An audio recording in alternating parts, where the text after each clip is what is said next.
Hello students, welcome to my application. तो चलिए students start करेंगे 54F। 54F में देखो कब हेल्प होगी। 54F मतलब 54F से आपको कब हेल्प मिलेगी टैक्स बचाने के लिए। तो capital gain from the transfer of capital asset other than residential house. ये खास ध्यान रखना कि हाउस के अलावा आपने कोई और एसेट बेची। अदर देन हाउस लिखा है, मतलब आपने बेचा है ज्वेलरी, आपने बेचा गोल्ड, आपने बेचा शेयर डिबेंचर, कोई भी एसेट बेची है, लेकिन कौन सी एसेट? Capital asset. लेकिन वो घर नहीं होना चाहिए, अदर देन हाउस होना चाहिए। और फिर आप किस में इन्वेस्ट करोगे? तो बोले कि आप इन्वेस्टमेंट करोगे रेसिडेंशियल हाउस में, तो आपको कैपिटल गेन है ना वो चार्जेबल नहीं रहेगा, मतलब टैक्सेबल नहीं रहेगा। समझे बात को? जैसे मैं आपको समझा देता हूं। जैसे समझो आपने गोल्ड, पेंटिंग, ओके,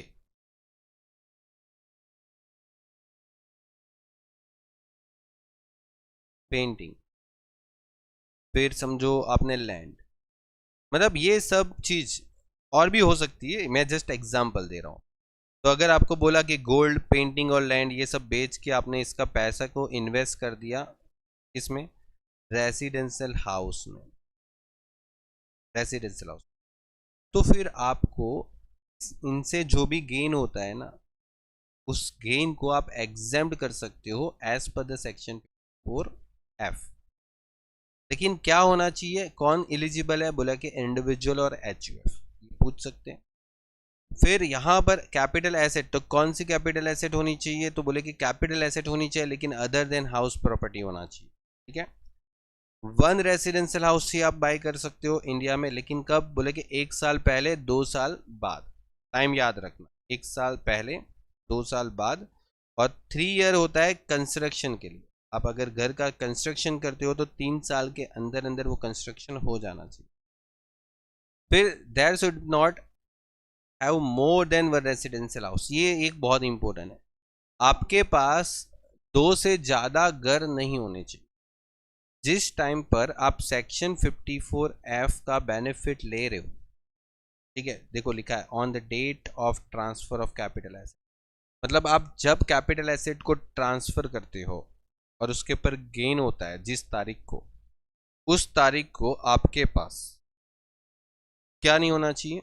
2 से ज्यादा घर नहीं होना चाहिए। क्योंकि अगर आपके पास ऑलरेडी 2 हाउस है और फिर समझो आपने कोई ज्वेलरी बेचा, गोल्ड बेचा, पेंटिंग बेचा, कुछ भी कैपिटल एसेट बेचा, और आप तीसरे घर की तैयारी कर रहे हो, तीसरा घर खरीद रहे हो, ठीक है, एक और घर खरीद रहे हो, 2 घर ऑलरेडी है, एक और घर खरीद रहे हो और एग्जेम्पशन ले रहे हो, बोले कि ये नहीं चलेगा। आपके पास ऑलरेडी 2 घर है ना, तो आप अभी तीसरे घर के लिए एग्जेम्पशन नहीं ले सकते, ऐसा समझो। Not have more than one residential house on the date of transfer of the capital, तो ये ध्यान रखना। हाँ, यहाँ पर एग्जेम्पशन के लिए थोड़ा सा अलग सेक्शन है। अगर आपने जो नए घर में पैसे इन्वेस्टमेंट किया, वो अगर आपके नेट कंसिडरेशन से ज़्यादा इन्वेस्ट कर दिया, तो आपका जो नेट कंसिडरेशन आया उससे ज़्यादा पैसे आपने इन्वेस्ट कर दिया, तो आपको पूरे के पूरा कैपिटल गेन क्या हो जाएगा? एग्जेम्प्ट हो जाएगा। ठीक है, 1 भी रुपए टैक्स भरने की जरूरत नहीं। लेकिन अगर आपने कम पैसा इन्वेस्ट किया न्यू रेसिडेंशियल हाउस में, आपने नेट कंसिडरेशन से भी कम पैसा इन्वेस्ट किया, मतलब अगर आपका नेट कंसिडरेशन समझो आ रहा है 50 लाख और आप नए घर में 45 लाख लगा रहे हो, तो आपने 50 लाख नेट कंसिडरेशन में से सिर्फ 45 लाख का नया घर खरीद, तो फिर आपको एग्जेम्पशन कैसे मिलेगा? तो आपको ये फॉर्मूला याद रखना, और ये फॉर्मूला आपको एग्जाम में सिर्फ पूछ सकते हैं, MCQ में भी। क्या फॉर्मूला है? फॉर्मूला में देखो थोड़ा बहुत इधर उधर चलेगा, जैसे लॉन्ग टर्म कैपिटल गेन है वो आप इधर लिख सकते हो, ओके, और इसको लॉन्ग टर्म कैपिटल गेन के बदले में भी लिख सकते हो, ठीक है, क्योंकि दोनों हो तो रहा है, अल्टीमेटली मल्टीप्लाई ही हो रहा है ना, क्या फर्क पड़ता है?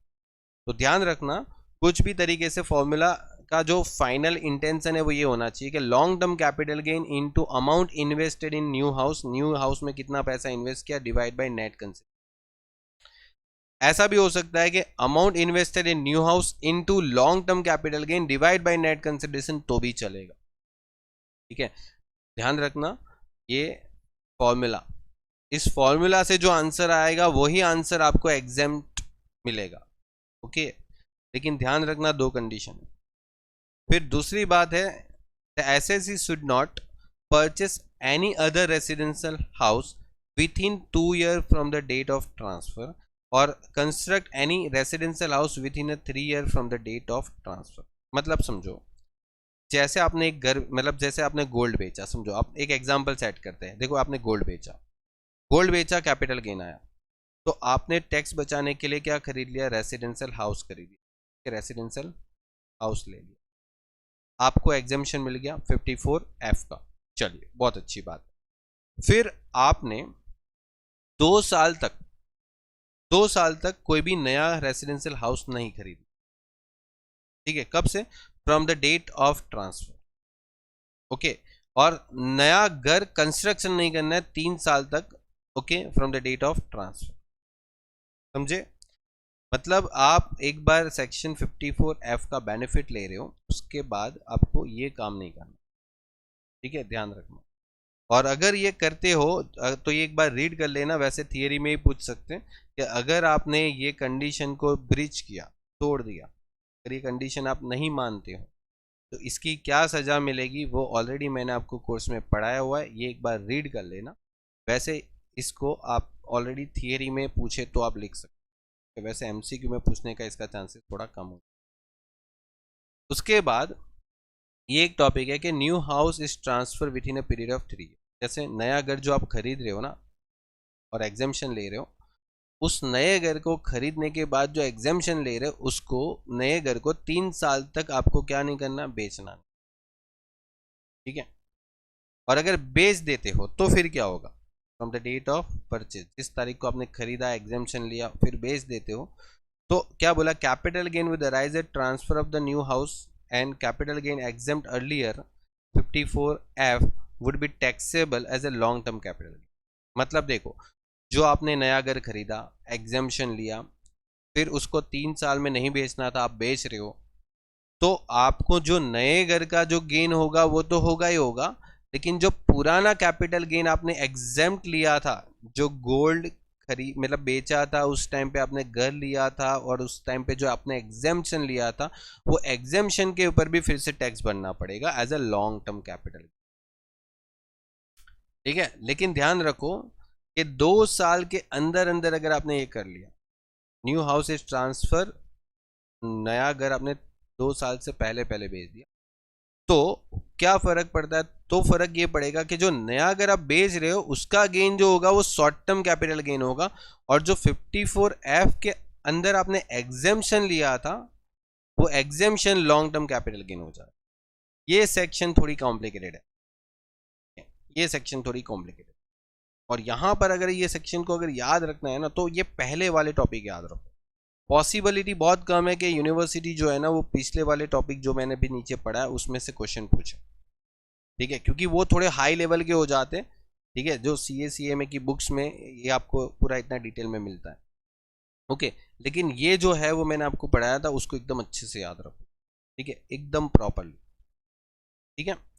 चलिए, जैसे इसके बाद मैंने आपको पूरा जो एग्जाम्पल बताया था आपको कोर्स के अंदर, उसको एकदम अच्छे से रीड कर लो, क्योंकि हो सकता है कि इस पूरे लॉजिक के बेस पे आपको कुछ भी टॉपिक पूछ सकते हैं। देखो मैंने आपको दोनों केस बताए थे कि अगर आपने पैसे इन्वेस्ट किए हैं कंसिडरेशन से कम तो क्या सिनारियो रहता है, और आपने इन्वेस्टमेंट किया जितना आपने कंसिडरेशन किया था उतना, तो फिर क्या सिनारियो रहता है, ठीक है। ये दोनों मैंने आपको बताया था, और आपने इन्वेस्टमेंट किया था कंसिडरेशन से ज़्यादा तो भी क्या सिनारियो होता है, वो तीन केस मैंने आपको बताया था एकदम डिटेल में, केस 1, केस 2, ओके, और ये केस 3, ये तीनों जो मैंने आपको पढ़ाए थे कोर्स के अंदर उसको एकदम अच्छे से समझ लो, ठीक है। इसमें से शॉर्ट क्वेश्चन पूछ सकते हैं, ठीक है, इसमें से शॉर्ट क्वेश्चन आप पूछ सकते हैं, ओके। चलिए, तो देखो ज़्यादा से ज़्यादा अगर आपको पढ़ना है तो इतना पढ़, उससे ज़्यादा नहीं, ठीक है। ये जो आपके सामने उतना पढ़ लो, इधर से कुछ ना कुछ MCQ में पूछेंगे, या तो पूरा थियरी भी पूछा ना, तो पहले इतना परफेक्ट लिखोगे तो बहुत अच्छे से मार्क्स मिल जाए।